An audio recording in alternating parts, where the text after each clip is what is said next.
ตอนนี้เราก็จะมาดูเรื่องหัวไหล่นะบ่าเราพูดไปแล้วนะครับพวก upper ที่เกี่ยวกับคอการเคลื่อนไหวคอทีนี้คนไข้ที่มีปัญหาไหล่เราก็ต้องมองการเคลื่อนไหวข้อไหล่เป็นหลักนี่ข้อไหล่เนี่ยนะครับเรียกว่า shoulder เนี่ย O U L D E R จริงๆแล้ว shoulder เนี่ยการทำงานของ shoulder เนี่ยไม่ได้มีที่ข้อไหล่ตรงนี้อย่างเดียว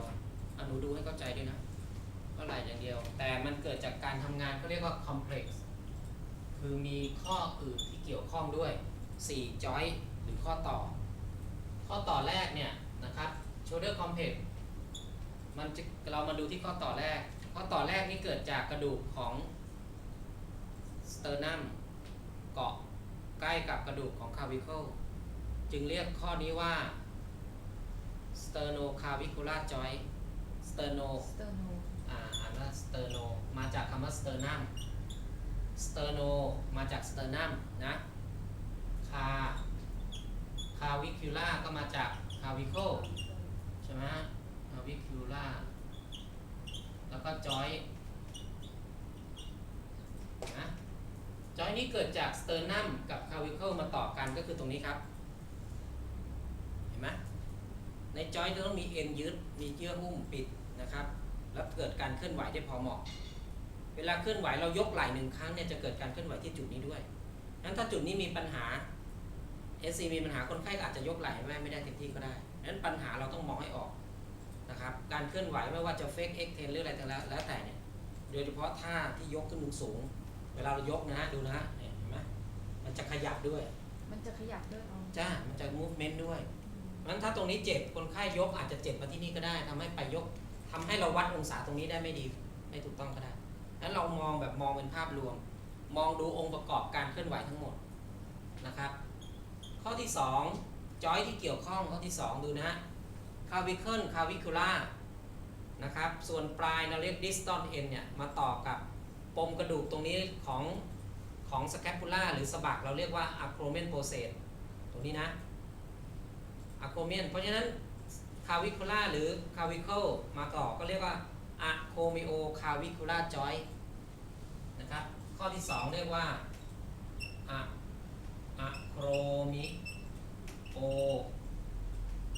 acromioclavicular joint ทีนี้ sternoclavicular joint เนี่ยเราย่อว่า SC joint เรียกย่อๆก็ได้ถ้าเป็น acromioclavicular เราก็เรียกย่อๆว่า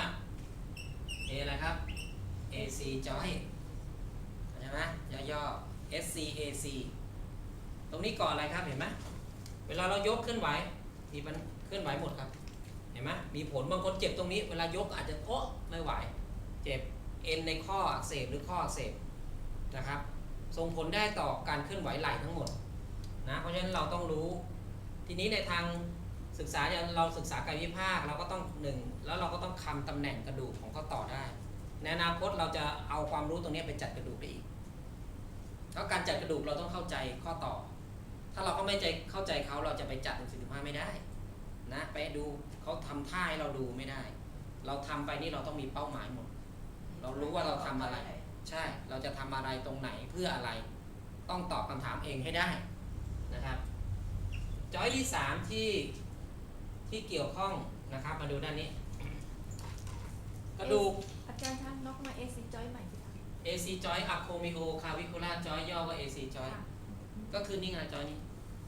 อันนี้ก็ acromion process กระดูกที่ยื่นของ scapula กับไหปลาร้าเราก็อ่านว่า acromioclavicular joint ก็คือกระดูก2ชิ้นมาต่อกันก็เลยตั้งชื่อตามชื่อกระดูกนั่นแหละนะครับย่อว่า AC joint นะครับข้อที่3ที่เกี่ยวข้องมาดูด้านหลังนะครับคุณจะเห็นว่ากระดูกสะบักเนี่ย scapula เนี่ยเป็นกระดูกแบนนะเป็นกระดูกแบน flat bone ใช่ไหมแล้วผิวของเขาเนี่ยมีทั้งด้านในกับด้านนอกด้านในก็คือติดกับซี่โครง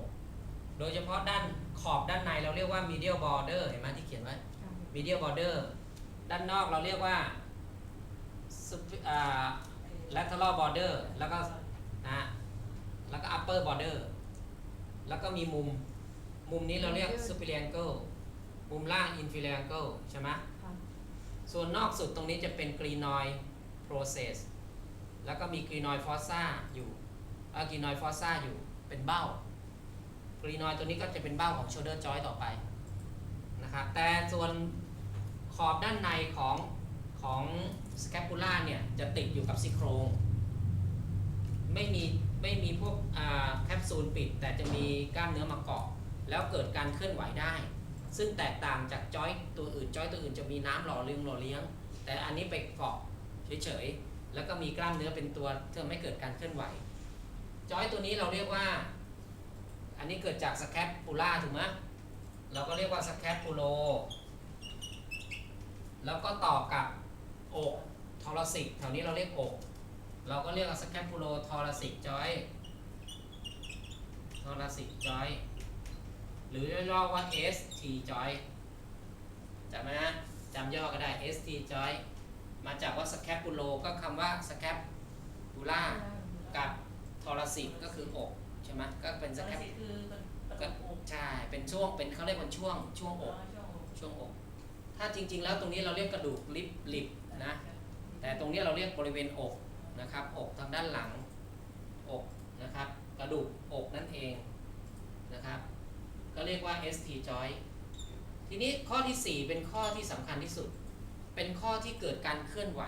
และเรามักจะวัดหาคนไข้มาหาเราด้วยอาการข้อนี้ที่เป็นหลักแต่จริงๆแล้วการเคลื่อนไหวของข้อนี้ต้องอาศัย3ข้อเป็นหลักด้วยข้อนี้ก็คือเกิดจากกระดูก humerus นี่คือ humerus เลยใช่ไหมหัวต้นแขนต่อกับ glenoid fossa ฉะนั้นชื่อเขาก็เลยเรียกว่า humeral